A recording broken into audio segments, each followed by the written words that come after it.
think I'm going to preach on that last verse in the gospel lesson. For I tell you, unless your righteousness exceeds that of the scribes and Pharisees, you will never enter the kingdom of heaven. No, I'm not going to preach on that. No. I'm going to preach about saltiness. Okay? And I'm doing so for a reason. My mom has proven this theory wrong, that salt is bad for you. Okay? Ever since I've known my mom, that's 69 years, she'll put food on her plate, she'll take the salt shaker, and she'll salt the whole plate. It's not bad, okay? Without even tasting it. Then she takes a bite, she picks up the salt shaker and salts the whole plate again. Then she does it again. When she was 75, we told her that this is going to cause great health problems and she's probably going to die in a couple of years. When she was 80, we kept our mouths shut. When she turned 90, I noticed the grandkids start picking up the salt shaker. Now that she's 95, we're going to pass salt tablets out to everybody here. A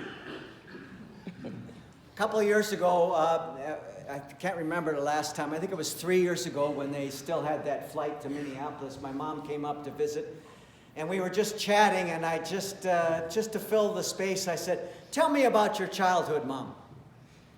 And she put her magazine down, and she said, "I had a terrible childhood. Almost fell off my chair. My grandparents were these awesome and amazing people. How did she have a terrible childhood? And how come it took me 60-some years before I heard this story?" But she told me about Grandma and Grandpa arguing and fighting, and my grandpa drank too much, and they argued about money, and there was in-law situations, and my mom was very unhappy. I believe the salt was a metaphor for my mom. When things in her life didn't go the way she wanted them to, things in her life didn't taste the right way, she picked up that salt shaker and she salted the food that she was about to eat.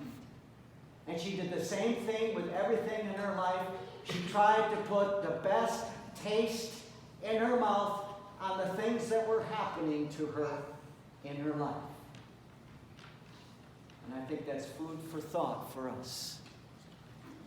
Not everything that happens to us in this life, not everything that comes to us, not everything that is on our plate is going to taste the way we want it to taste.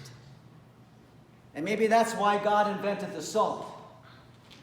But all the people that come into your life, the circumstances that come into your life, sometimes it's very difficult. Sometimes the people that we marry, who were these perfect people and the perfect match, you need a lot of salt in order to stay together. And that's the way it is.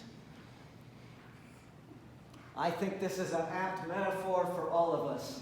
There's lots of situations in our life that we just don't understand and we can't comprehend and we can't eat the food that's been placed before us. And that's why God has given us the salt shaker. The salt shaker that makes us see things a little bit different.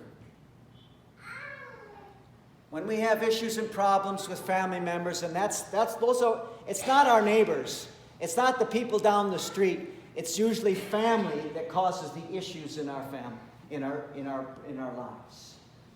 We have to pick up that salt shaker and salt it with understanding and try to understand why people are the way that they are. When there is a missing parent in a family, it can be devastating for the children.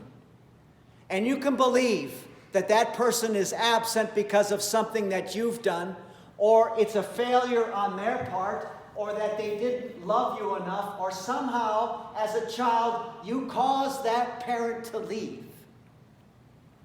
Or you can pick up that salt shaker and salt it a different way. And just understand that they did love you, but they just weren't able to make this relationship work. For whatever reason, it just wasn't able to work. But keep salting it until it tastes good. Change the story until it's palpable.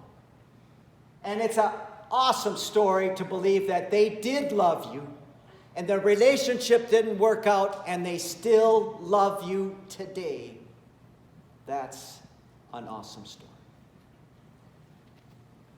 When there's a broken relationship, this is something I've discovered. When there's problems in a relationship, we see things only from our perspective. My brother, sometimes we talk every day, and sometimes, I hope he's not watching. I hope his wife's not watching. Sometimes he complains about his wife. I'm sure that he's the only guy that happened.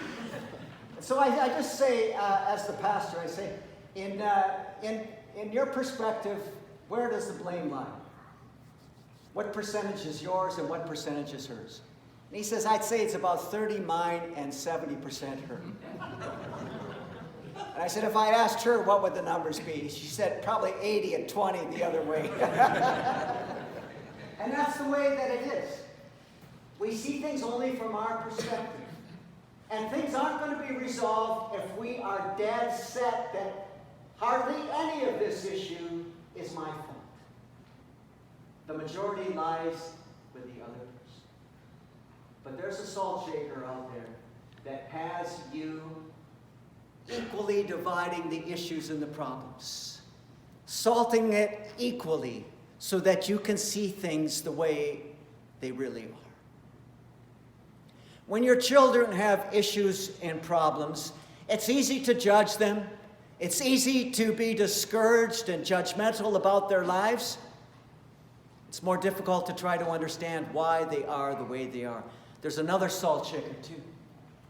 Another salt shaker that says that if your kids are struggling, if your kids are having a problem, if there's addiction in your family of any sort, don't just blame your kids.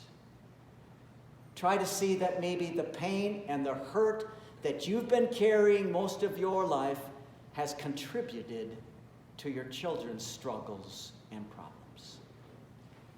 Judgment does nothing. Judgment does not resolve our issues and problems. Understanding, compassion, forgiveness. This is how we go forward. If you want to live to be 96 and still go to the Y every day, I suggest you pick up that salt shaker. But pick up the salt shaker for all the relationships that you find yourselves in, and to try to find some understanding that might have escaped you to this point. Amen.